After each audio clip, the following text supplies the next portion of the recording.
Cette année, c'était l'Afrique, mais qui sait ce que l'année prochaine me réservera?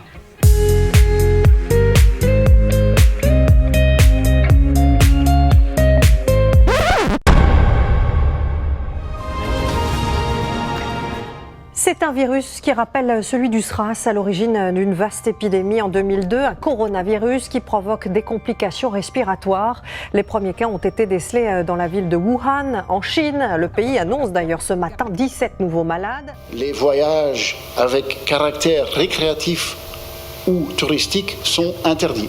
Et cette interdiction est valable jusqu'au 1er mars. Cela veut dire que uniquement les voyages essentiels sont autorisés.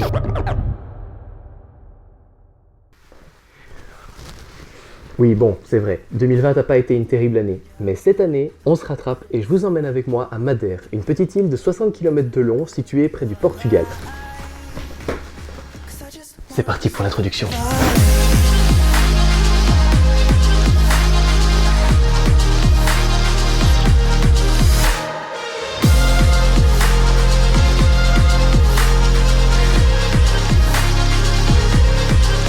I'm so sick of waiting. Getting too restless to be in this dusty town.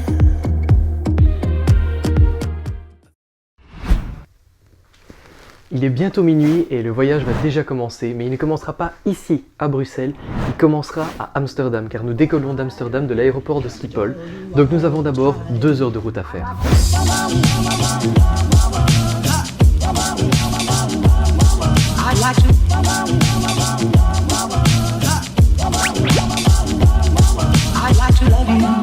Every day I'd like to love you, I'd like to love you, if I may, I'd like to love you, I'd like to love you.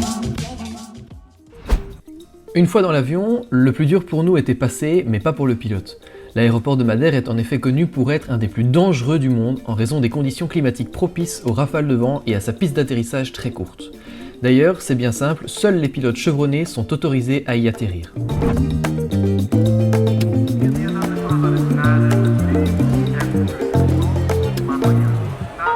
Une fois les contrôles Covid passés, nous avons rejoint notre guide Manuel.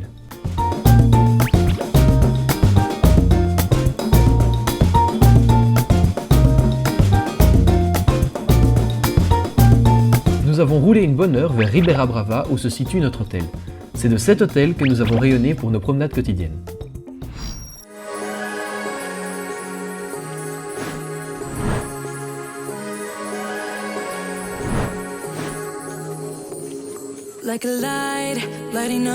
Au deuxième jour de ce voyage, nous avons fait route vers le centre de l'île pour faire une balade atteignant la cascade des 25 fontaines.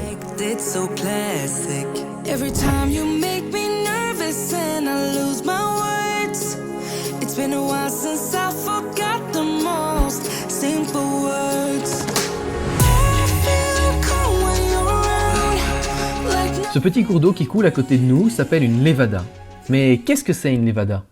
Eh bien en fait, une levada c'est un canal d'irrigation qui a été créé dans les alentours du XVIe siècle et qui avait pour but d'apporter de l'eau du nord de l'île vers le sud qui était beaucoup plus sec, et cela a permis d'accroître la surface agricole et habitable considérablement. Les personnes chargées de s'occuper des levadas sont appelées les levaderios et sont chargées de dévier les canalisations afin de permettre à tout le monde de bénéficier de cette eau. Pour vous rendre compte de la densité de ce réseau, mis bout à bout, ces levadas font un total de 2000 km. Pour rappel, Madère ne fait que 55 km de long pour 24 de large.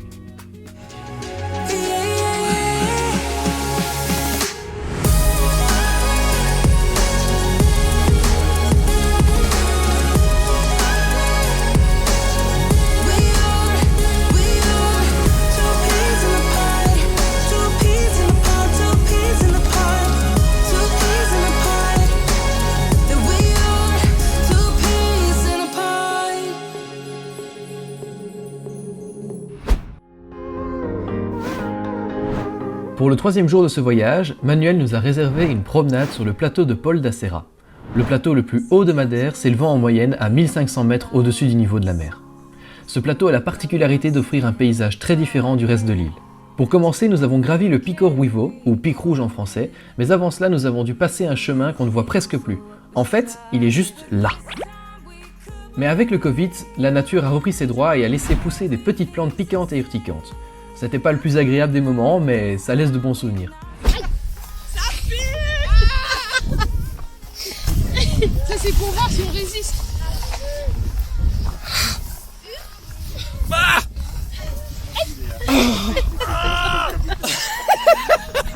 What if I'm not good for you? What if you're not good for me? Yeah. What if I'm not good for you? What if you're not good for me? Yeah. Sometimes when I'm reasoning about us, I know you got me. It's so effortless. Back to back, we would carry on and we'd do anything for what we started. But this time we Nous avons fini cette balade sur les crêtes des montagnes du plateau, toujours accompagnés de ces fameuses lévadas. will try tonight. This time we're not safe and sound. Not safe and sound. Au jour 4, nous avons mis le cap à l'ouest de Madère vers Jardim et Paul de Mar. Shooting me with words, but I won't let them bruise. Even Donc le but de la promenade aujourd'hui, c'est de partir de ce village qui s'appelle Jardim Domar, de monter une montagne, parce qu'évidemment ce village a la particularité d'avoir une montagne de plus de 600 mètres de haut, et en fait de passer de l'autre côté et arriver dans l'autre village qui s'appelle Paul Domar. Voilà, donc ça c'est l'objectif de la promenade d'aujourd'hui, ça va être drôle. 'cause it will ricochet. I won't let it bite. I will look at you and tell you that I'm alright. Like a ricochet, it will come back to you. Let me tell you, no, because my eyes are open, your words will keep bouncing away. And even if you're trying to hurt me, my skin's getting thicker each day. Je sais pas du tout si ça donne quelque chose, mais là le téléphone est droit. Et là aussi. Mais c'est haut. C'est très très haut.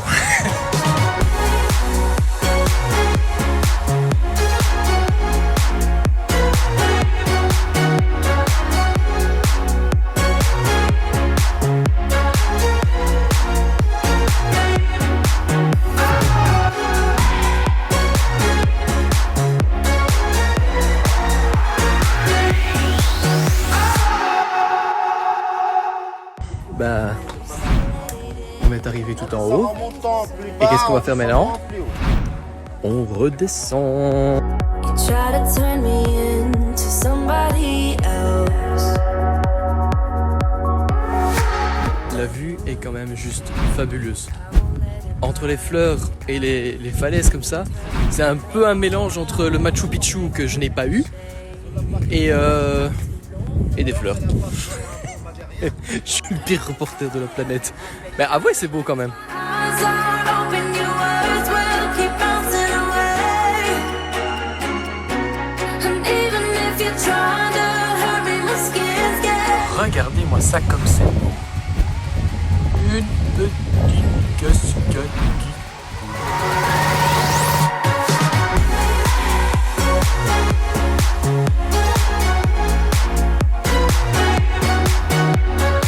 Après ce trek intense, nous sommes allés visiter une distillerie de rhum. Nous avons eu droit à un petit cours accéléré sur la transformation de la canne à sucre en alcool. À Madère, le rhum est aussi un ingrédient d'une boisson à base de miel et de jus d'orange ou de fruits de la passion qu'on appelle poncha, et évidemment, à la fin de cette visite, nous avons pu acheter ce qu'ils produisent.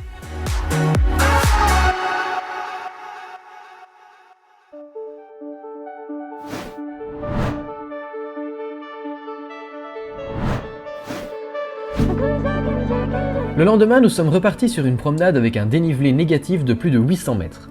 Les pieds ont bien chauffé ce jour-là.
Cette fleur que vous voyez s'appelle une agapanthe. C'est une des 1200 espèces de fleurs que Madère abrite.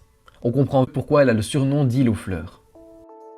L'objectif de cette balade était de rejoindre la petite ville de Porto Moniz, au nord-ouest de l'île, qui a la particularité de posséder des piscines naturelles, ces cuves dans la roche qui retiennent de l'eau de mer. Personnellement, je n'ai pas été dans ces piscines parce qu'il y avait trop de monde à mon goût et surtout je m'attendais à quelque chose de beaucoup plus naturel que des piscines qui pompent simplement de l'eau de mer.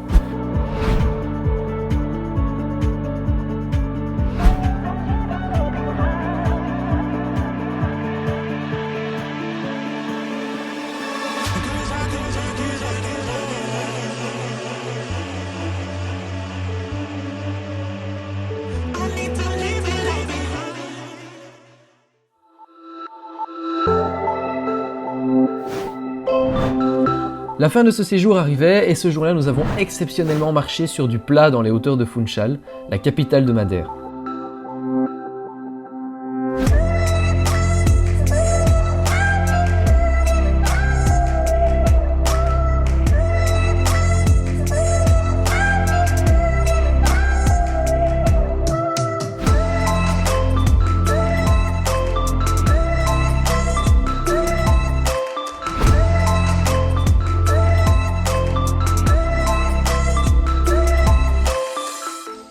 Au niveau chemin, voilà à quoi ça ressemble, hein. Le long d'une Nevada toujours.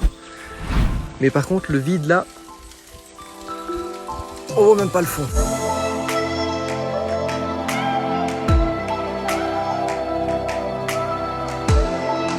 L'objectif du jour était le plus haut belvédère d'Europe, perché à plus de 580 mètres de haut.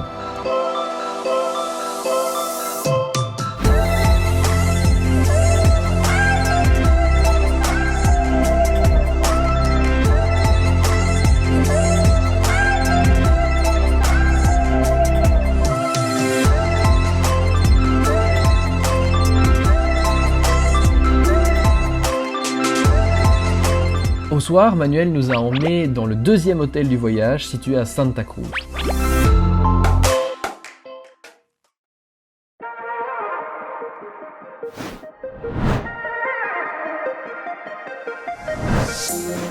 Pour notre dernier jour de randonnée, nous nous sommes rendus dans la pointe est de Madère, plus précisément à São Lourenço.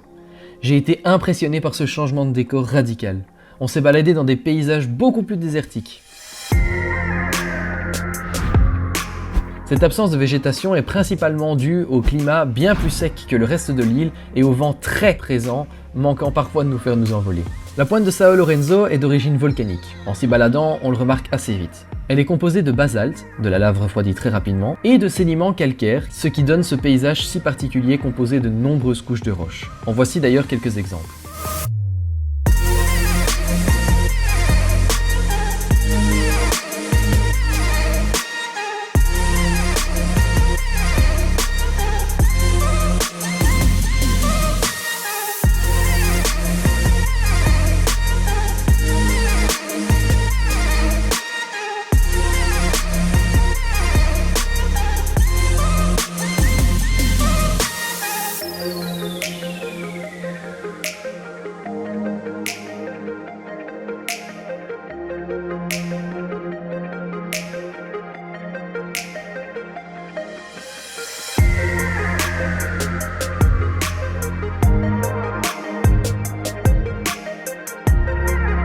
Et c'est avec cette ultime randonnée que notre voyage s'est achevé.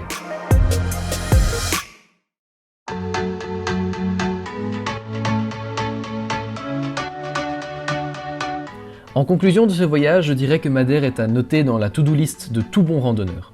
Il faut certes déjà une bonne condition physique, mais ce voyage reste réalisable pour tout le monde. Les paysages sont très différents en fonction d'où on se situe. Au nord, la flore y est par exemple beaucoup plus luxuriante qu'au sud en raison des conditions météorologiques. Les paysages changent aussi beaucoup en fonction de l'altitude et des températures. Des plants de bananes pousseront beaucoup plus au niveau de la mer, alors que la canne à sucre peut autant pousser en basse altitude qu'en haute. Cette vidéo est maintenant terminée, j'espère qu'elle vous aura plu. J'espère aussi bientôt vous revenir, je vous laisse en tout cas 1 an pour deviner ma prochaine destination. Enfin, si tout va bien.